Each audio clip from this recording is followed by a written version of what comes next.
Cerita mistis dan gaib yang dialami oleh Dewi dan temannya ini, mereka ini tuh muter-muter cari parkiran hingga akhirnya mereka mendapatkan parkiran lantai paling atas. Mereka berdua ini tuh sampai di pusat perbelanjaan Tanah Abang itu sekitar pukul 1 siang. Karena pusat perbelanjaan semakin sepi, jadi akhirnya mereka rencananya mau udahlah langsung naik ke atas aja sambil menuju ke... Halo guys, welcome back to Yukita Horror. Bagaimana kabar kalian? Semoga kabar kalian selalu dalam keadaan baik-baik saja agar kalian tetap bisa setia nonton channel Yukita Watching. Untuk yang baru join, salam kenal, nama aku Yuki. Klik tombol subscribe-nya. Dan mungkin untuk kalian yang mau follow Yuki di sosial media juga bisa banget. Silahkan follow sosial media Yuki di bawah ini, yukimon.dj.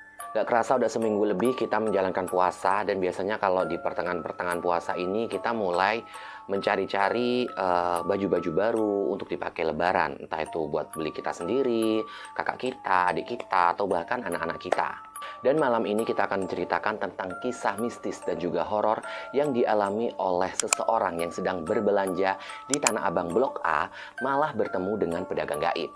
Cerita misteri horor ini berdasarkan kisah nyata yang dialami oleh Dewi dan juga temannya saat hendak berbelanja mencari baju di Tanah Abang. Bahkan gengs, Dewi dan temannya ini tuh sempat bertemu dengan pedagang gaib saat dia sedang berbelanja di pusat perbelanjaan Tanah Abang tersebut. Jadi tak usah berlama-lama, langsung saja kita mulai. Let's start. Ice cream, you scream, Yukita Horror.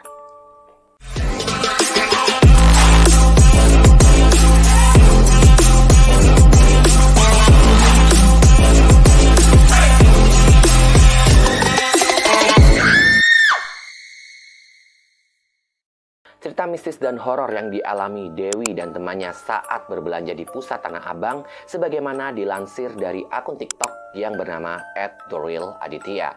Dimana seperti saat pertengahan Ramadan biasanya, Dewi dan temannya ini tuh mencari baju batik di pusat perbelanjaan Tanah Abang tersebut. Mereka ini tuh muter-muter cari parkiran hingga akhirnya mereka mendapatkan parkiran lantai paling atas karena lantai-lantai di bawahnya itu parkirannya sangat penuh. Dan mereka berencana untuk sekalian ngabuburit gitu, jadi menghabiskan waktu sampai menjelang maghrib.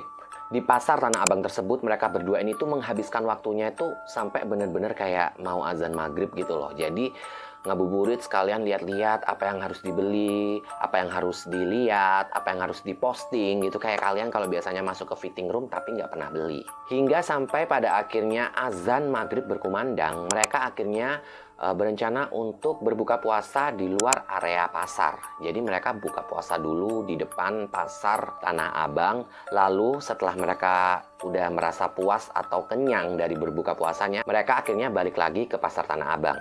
Begitu masuk ke dalam pasar Tanah Abang, alangkah terkejutnya mereka itu kayak ngeliat pasar Tanah Abang yang biasanya ramai, itu kayak mendadak sepi banget.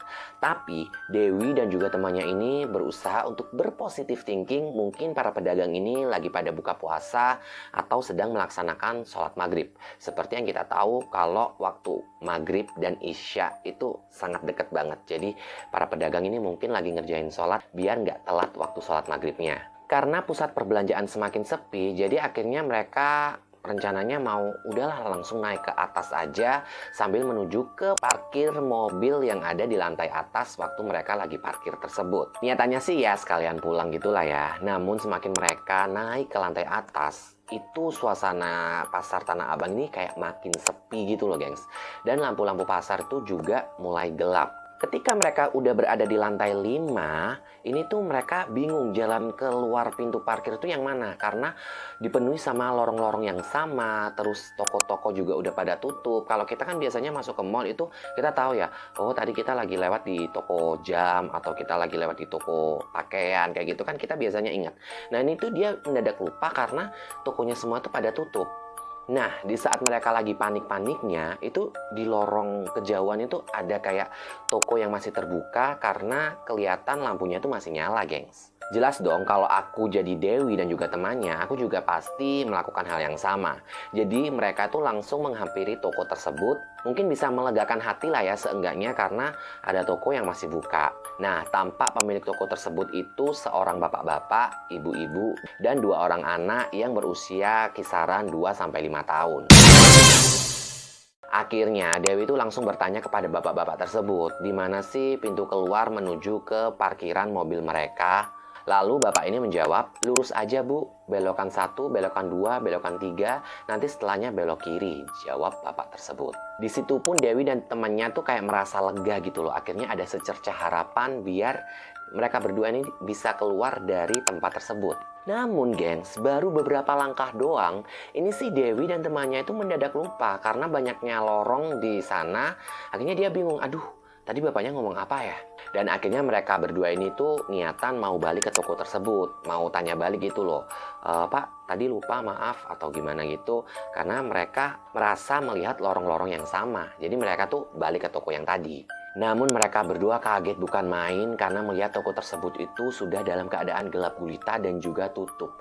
Jadi udah nggak ada orang lagi di toko yang tadi baru aja dia tuh nanya. Seketika itu pun mereka tuh langsung lari dari tempat itu, panik gitulah ya karena udah mulai gelap, nggak ada orang, sepi. Jadi mereka berdua tuh lari buat mencari jalan keluarnya tuh ada di mana. Untungnya itu gengs, Dewi dan juga temannya berlari ke arah yang sangat-sangat tepat. Jadi dia berhasil lari ke arah parkiran dan menemukan kembali mobil mereka. Seketika mereka pun langsung keluar dari pusat perbelanjaan tersebut. Apakah kalian pernah merasakan hal yang sama atau mungkin kalian lagi belanja di mana terus diputerin ya di tempat-tempat itu aja? Itu kalian bisa tuliskan di kolom komentar. Atau mungkin temen Yuki ini banyak nih yang ada di Jakarta. Kalau kalian lagi nonton yang deket sama Tanah Abang atau pernah denger cerita ini juga, kalian juga bisa tuliskan di kolom komentar. Mungkin ada yang kurang dari cerita ini, kalian juga bisa tambahkan di kolom komentar. Dan di sini Yuki tak pernah lupa untuk mengingatkan kalian klik tombol subscribe-nya dan nyalakan lonceng notifikasinya agar kalian selalu update dengan video-video terbaru dari Yukita Watching. Like jika kalian suka dengan videonya, jangan di-dislike jika kalian tidak suka dengan videonya. Cukup share ke teman-teman kalian agar mungkin kalian semua bisa berkumpul di dalam kolom komentar. Saya Yuki, pamit undur diri. See you next video.